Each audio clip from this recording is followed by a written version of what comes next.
This is a Gigimundo G7400 PCIe 4.0 NVMe SSD with read speeds up to 7400 megabytes per second. So you're definitely getting the best Gen 4 performance. Now, Gigimundo has sent out their 2TB configuration, and we'll be installing it on this OS Pro Ice and installing a fresh copy of Windows 11 so I can run a couple of speed tests.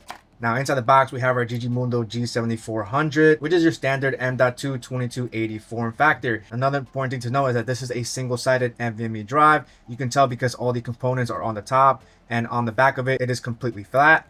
Further inside, they're going to give you this heatsink that does come with an integrated thermal pad. Now, this is perfect if you want to use your Gigimundo NVMe drive on another device, such as a PS5 that does not come with a heatsink. So this is definitely an awesome accessory just in case you don't have a heatsink. And they also supply you with a Phillips screwdriver, an extra thermal pad for the heatsink, and an extra screw just in case. All right, so installing your M.2 on your motherboard, located M.2 socket. In this case, the OS Pro Ice, I'm going to use it on the main M.2 slot.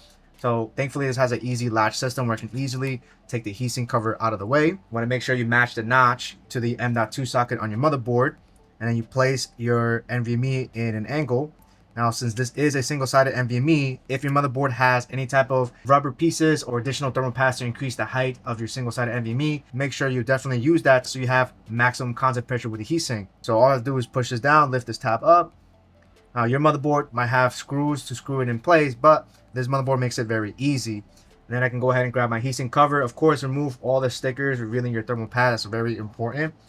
And thankfully, this board makes everything very easy and with no need for any type of tools. All right, I'm going to push this down to lock into place. And just like that, we have the Gigimundo installed perfectly. All right, now that we have our Gigimundo G7400 NVMe installed with Windows 11, we're going to be using a couple of software to monitor the NVMe drive, as well as a benchmark here to test the read and write speeds. So starting off with Crystal Disk info, we have right over here GGM at 2 terabytes, and it's currently being read as PCIe Gen 4x4 with a drive letter C. So we do have Windows 11 fully installed and booted up. You can see, of course, the health status is good, and the temperature at idle is 40 degrees Celsius. Right over here in the middle, we have hardware info 64. That way I can monitor the temperatures and the read activity as we're doing our read and write. And so Crystal Disk Mark is going to be our gold standard. And so we're going to run this test 5 times, standard 1 gig, making sure that it is on drive letter C. And then we're going to go ahead and run that.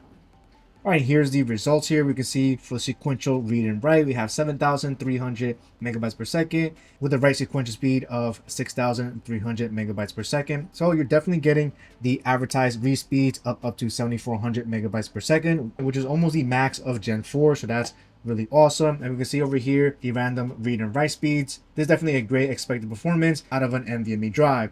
And taking a closer look over here over drive temperatures, we can see that it reached a maximum of 48 degrees Celsius throughout this whole test here. All right, for the last test here, I have this folder titled Y70 Touch Infinite with a size of 588 gigabytes. And what I'm going to do is I'm just going to simply drag and drop it directly to the video folder here. And we're going to see how quickly it transfers. I'm going to go ahead and expand this over here so you can see all the details. And I'm also going to leave hardware info 64 over here so we can see exactly what's happening on our drive. All right, so I'm speeding these up 50x. And as we can see, it had an average speed of about 1 gigabyte per second, 1.3 at the high end. And it wasn't until 8 minutes in or 310 gigabytes of data transfer was when the speed started to be drastically reduced, meaning that the cache has basically been all used up. So I want to say the cache size of the Gigimundo is about 300 gigabytes, which is definitely plenty. I mean, transferring a little more than half a terabyte is something that's very unique. And once you lose the cache, and at that point, the whole transfer took an additional 20 minutes. But overall, you're getting great performance, especially in that first 300 gigabytes. So if you're looking for a main high-performing Gen 4 NVMe for gaming and video editing, or maybe if you're like me and need additional NVMes to fill out your motherboard while also being budget-friendly,